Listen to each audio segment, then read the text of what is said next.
বিসমিল্লাহির রহমানির রহিম। প্রিয় দেশবাসী, আসসালামু আলাইকুম।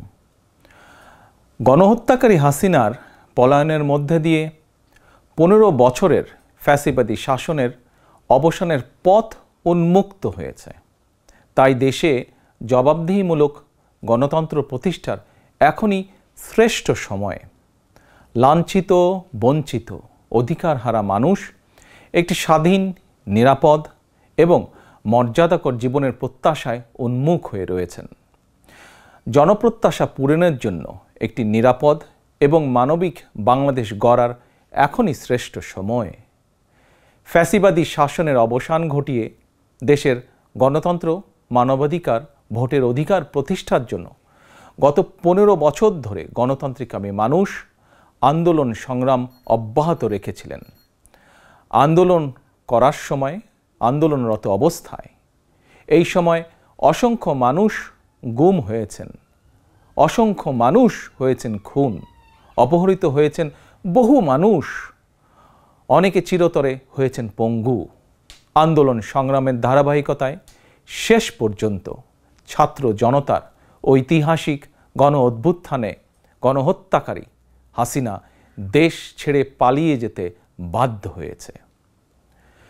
প্রিয় দেশবাসী, ঐতিহাসিক গণ অভ্যুত্থানের সাফল্য ও উদ্দেশ্য নস্যাৎ করে দিতে সুপরিকল্পিতভাবে চলছে ষড়যন্ত্র, এবং এই ষড়যন্ত্রের অংশ হিসাবেই একটি ধর্মীয় জনগোষ্ঠীর উপরে পরিকল্পিত হামলার ছক কষে দেশে একটি অস্থিতিশীলতার সৃষ্টির অপচেষ্টা চালানো হয়েছিল।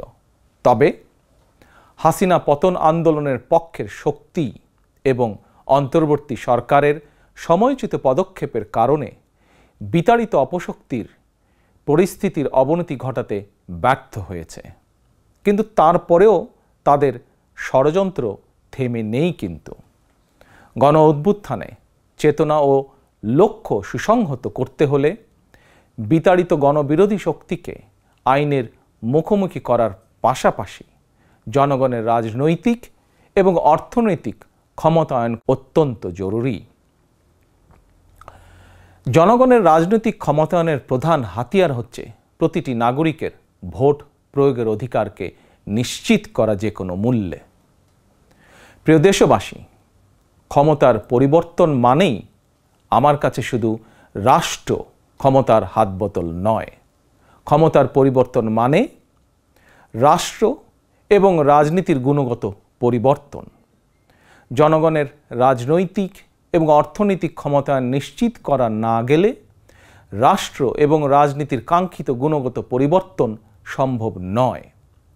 কাঙ্ক্ষিত রাষ্ট্র সংস্কারে জনগণের আকাঙ্ক্ষা নিশ্চিত করতে হলে অবশ্যই গণতান্ত্রিক বিধি ব্যবস্থাকে টেকসই করতে হলে জনগণের ভোটে জনগণের কাছে জবাবদিহিমূলক সরকার প্রতিষ্ঠা করতেই হবে। বাংলাদেশের পক্ষে শক্তির কাছে, গণতান্ত্রিক শক্তির কাছে আমার বিনীত আহ্বান, আপনারা পরাজিত অপশক্তির পাতা ফাঁদে পা দেবেন না।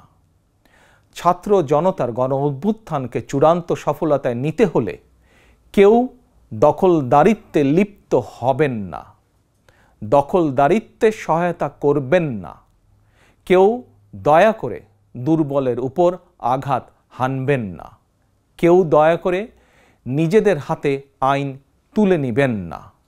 প্রতিশোধ, প্রতিহিংসা নয়। আসুন কার্যকর রাষ্ট্র সংস্কার নিশ্চিত করতে তারুণ্যের কাঙ্ক্ষিত একটি বৈষম্যহীন গণতান্ত্রিক রাষ্ট্র নির্মাণ করতে আমরা প্রত্যেকেই যিনি যার অবস্থান থেকে আরও দায়িত্বশীলতার পরিচয় দেই। প্রিয় দেশবাসী, ভাই ও বোনেরা, ছাত্র জনতার গণ অভ্যুত্থানে বিশ্ববিদ্যালয়ের ছাত্র শহীদ আবু সাইদ, মাহফুজুর রহমান মুগ্ধ, কলেজ ছাত্র ওয়াসিম আকরাম, মাদ্রাসা ছাত্র আবদুল্লাহ আল মামুন, স্কুল ছাত্র রিফাত হোসেন, 60 বছর বয়সী একজন মা মায়া ইসলাম, 6 বছর বয়সী শিশু রিয়া গোপ, কিশোরী ছাত্রী নাইমা সুলতানা, কুমিল্লার আইনজীবী আবুল কালাম, চুয়াডাঙ্গার রাজমিস্ত্রি উজ্জ্বল হোসেন, নোয়াখালীর দোকান কর্মচারী আসিফ, বরগুনার ওষুধ কোম্পানির সেলসম্যান আল আমিনের মতন বিভিন্ন শ্রেণী পেশার হাজারো মানুষ শহীদ হয়েছেন। অসংখ্য মানুষ দেশের বিভিন্ন হাসপাতালে চিকিৎসাধীন রয়েছেন। পাবনার গাড়ি চালক আরাফাত হোসেন, মিরপুরে গুলিবিদ্ধ 22 বছর বয়সী মুস্তাকিম, দোকান কর্মচারী আতিকুল, অষ্টম শ্রেণীর শিক্ষার্থী তামিমের মতন অনেকের, বহু মানুষের হাত কিংবা পা কেটে ফেলতে হয়েছে।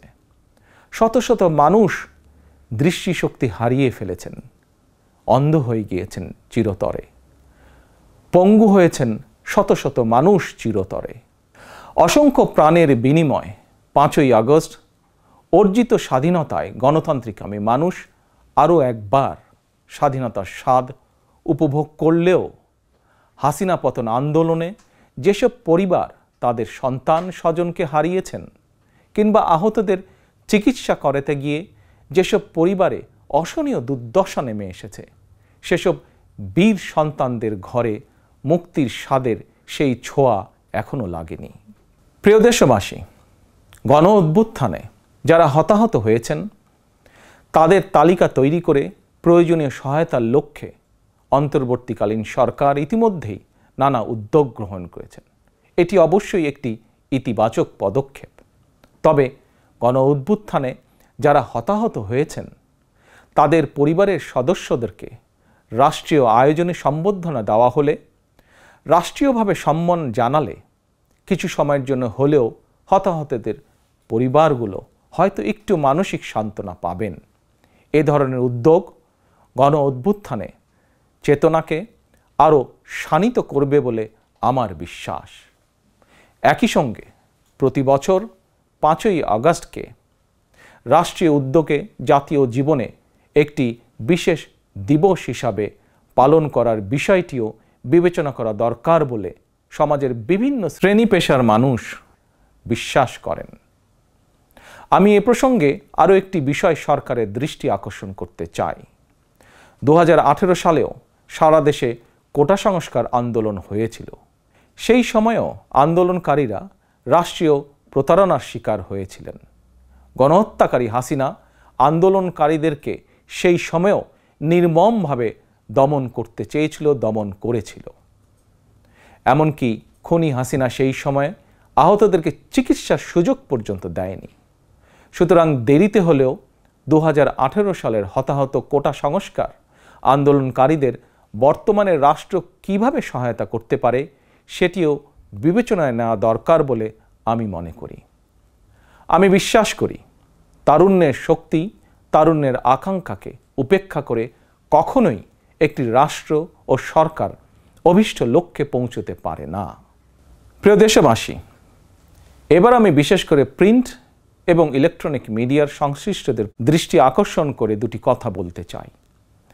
গণহত্যাকারী হাসিনা সারা দেশের সংবাদপত্রের স্বাধীনতা কেড়ে নিয়েছিল। সংবাদপত্রের স্বাধীনতা হরণকারী হাসিনা পালিয়েছে জনগণের অভ্যুত্থানে।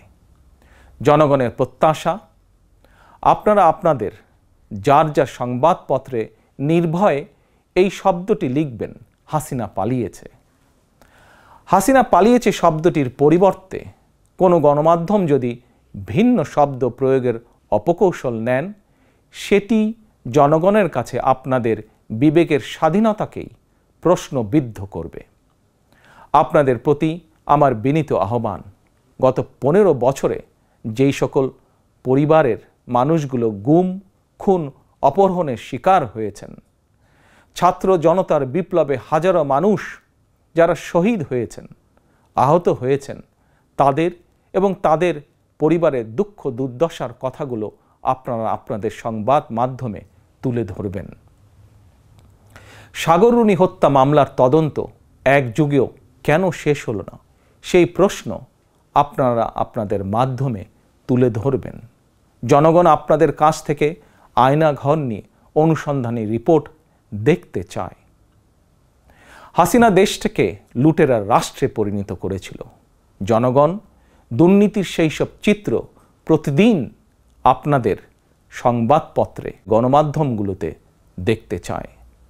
গণহত্যাকারী খুনি হাসিনা প্রতিবার কিভাবে জনগণের ভোটকে ডাকাতি করে নিয়ে গিয়েছিল, গণমাধ্যমে প্রতিদিন সেই সব চিত্র তুলে ধরে বিশেষ অনুষ্ঠান প্রচারের আহ্বান জানাই আপনাদেরকে।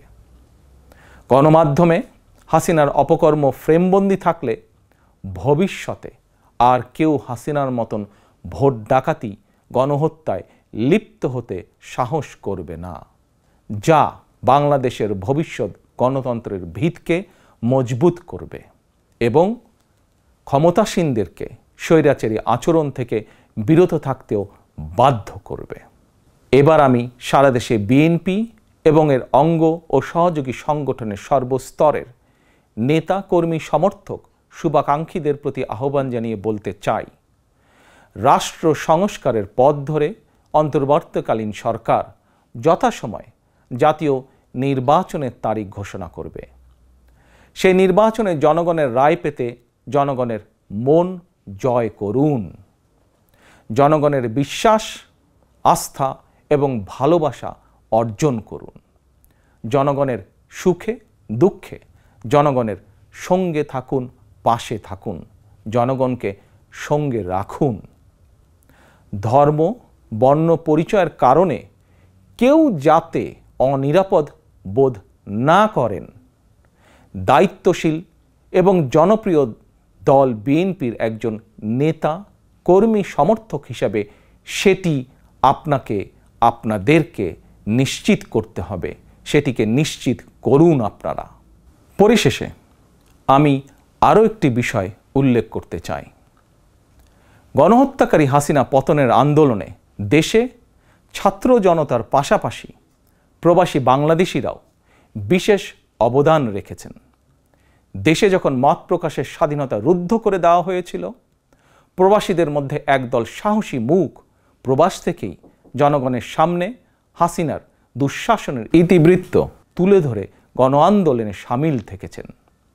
প্রবাসে থেকেই হাসিনা পতনের আন্দোলনের সঙ্গে একত্বতা প্রকাশ করতে গিয়ে কোনো প্রবাসী বাংলাদেশিকে প্রবাসে জেল জুলুম সইতে হয়েছে বা এখনও হচ্ছে।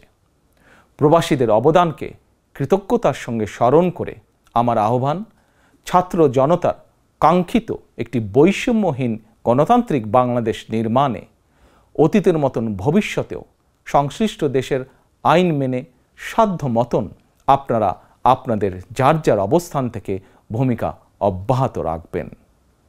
দেশে প্রবাসে সকলকে ধন্যবাদ জানিয়ে আমার বক্তব্য শেষ করছি। আল্লাহ হাফেজ। বাংলাদেশ জিন্দাবাদ। বাংলাদেশ জাতীয়তাবাদী দল জিন্দাবাদ।